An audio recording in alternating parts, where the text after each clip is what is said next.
The bus ride into Havenwood was silent, the kind of silence that pressed against the windows and followed Adrian Sterling down the cracked pavement as he stepped into the morning air.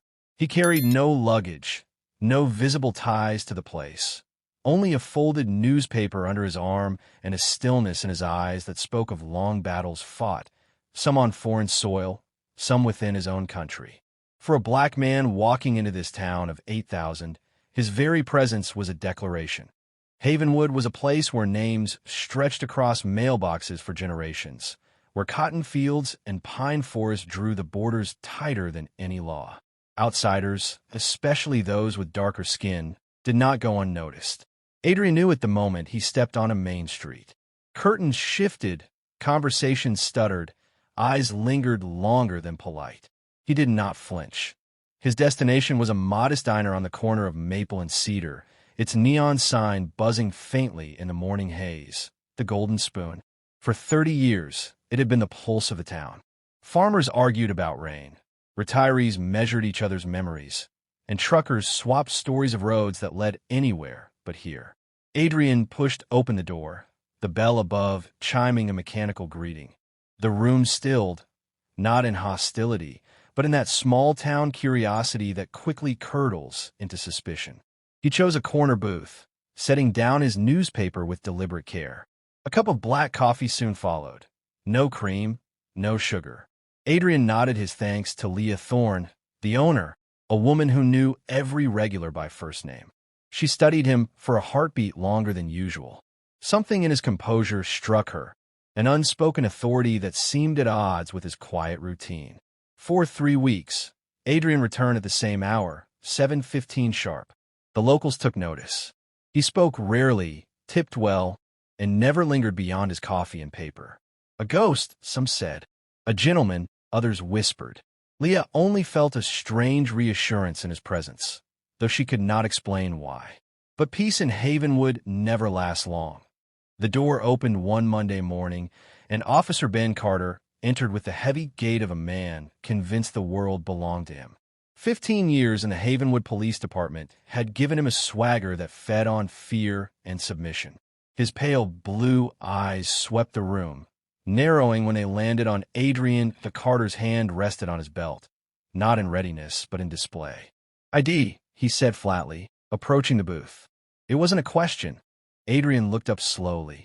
His dark eyes met Carter's without the slightest flicker of deference. "Good morning, officer. Is there a problem I can assist you with?" The words, calm and steady, were a quiet challenge.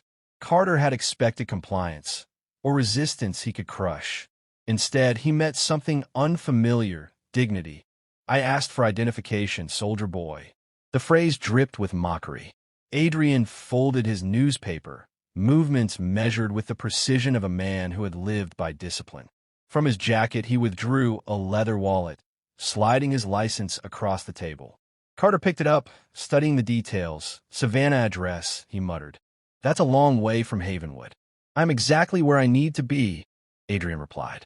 His tone was not defensive, not pleading, simply factual. The officer's jaw tightened.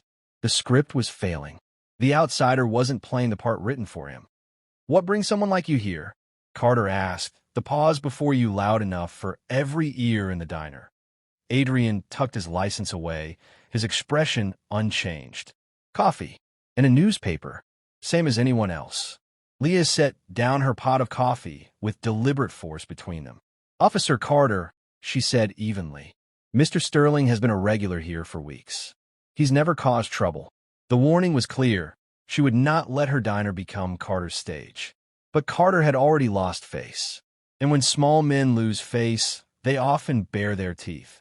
"Maybe you should finish that coffee and move along," Carter said, louder now, feeding on the silence of his audience.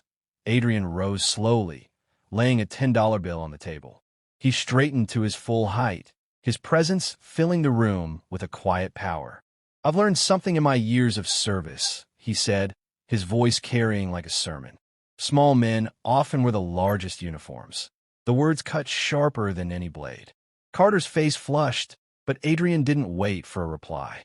He picked up his newspaper, nodded once to Leah, and walked toward the door. The bell chimed as he left, leaving behind a silence so heavy it seemed to nail Carter to the floor. That evening, Leah found herself unable to shake the moment. Curiosity, or perhaps unease, drove her to her laptop. A search revealed what the town could not have guessed. Colonel Adrian Sterling, commander of the 3rd Infantry Division at Fort Stewart, Georgia, a decorated veteran, a man with authority over thousands, a man whose respect carried more weight than Carter's entire badge. Adrian, however, was not dwelling on the encounter. By nightfall, reports were filed, first with the military police, then with the FBI Civil Rights Division. Carter had drawn a line, and Adrian intended to document every inch of it. The next morning, 7:15 sharp, Adrian was back at his booth. Calm, watchful, his coffee steaming, and Officer Carter was watching too. "You can't record me without my permission," Carter blusters. "Actually, officer, this is a one-party consent state," Adrian replies calmly. He then withdraws a simple, elegant business card and places it on the table. Colonel Adrian Sterling, commanding officer, 3rd Infantry Division. The revelation hits the diner like a thunderclap. Carter's face goes ashen. He has been harassing a federal officer. Adrian's voice, still recording, continues. "I've been carefully documenting our interactions. The traffic stops, the questioning, the public accusations. I think there has been a fundamental confusion about my presence here. Let me clarify. I am here because I choose to be here, and I will continue to be here for as long as I choose." In the weeks that follow, the federal investigation moves swiftly. It uncovers not just a single officer's prejudice, but a culture of corruption. Carter's harassment of Adrian triggers an audit of the police department's evidence room. What they find turns a civil rights case into a criminal one. Carter has been systematically stealing money and drugs for 2 years to pay off gambling debts to an organized crime syndicate. 3 weeks after the final confrontation, a team of federal agents enters the Golden Spoon. One of them, Agent Sarah Mitchell, approaches Adrian's booth. "Colonel Sterling," she says, using his full title. "We need to discuss Officer Carter." Adrian lowers his newspaper. "What have you found?" Mitchell leans in, her voice low. "The civil rights investigation led us to the evidence room. Officer Carter was stealing money and drugs. He's looking at over 25 years in federal prison." Adrian nods, his face impassive. "Justice has been served." Mitchell continues, explaining that 3 other officers were involved and the entire department is being placed under federal supervision. The mayor wants to offer a formal apology. Adrian folds his newspaper and stands, leaving his customary generous tip. "That's not necessary. I was simply exercising my rights as a citizen." "Your exercise of those rights may have saved this town from financial ruin," Mitchell replies. Adrian smiles, the first genuine warmth Leah has seen. "Same time tomorrow, Leah." "Wouldn't miss it, Colonel," she says, a new respect in her voice. "Just Marcus," he corrects her. "I'm just a customer here like anyone else." As he leaves, a new police cruiser pulls up. A young woman steps out, her uniform crisp. She is Chief Jennifer Washington, brought in from Savannah to rebuild the department. She walks directly to Adrian's table and extends her hand. "Colonel Sterling, I'm Chief Washington. I wanted to thank you personally. Things are going to be very different here now." Adrian shakes her hand. "I'm certain they will be, Chief. Welcome to Havenwood." 6 months later, the town has been transformed. Carter is in prison. Chief Washington has implemented new policing standards. Adrian is still a regular at the diner, often joined by young officers who see him as a mentor. The military and civilian worlds have forged a new partnership. The Golden Spoon has become a symbol of redemption. Military families visit for breakfast, drawn by the welcoming atmosphere. The morning sun streams through the windows, illuminating the faces of a community that has learned a profound lesson. Courage and dignity, when faced with prejudice, can bring about a quiet justice more powerful than any weapon.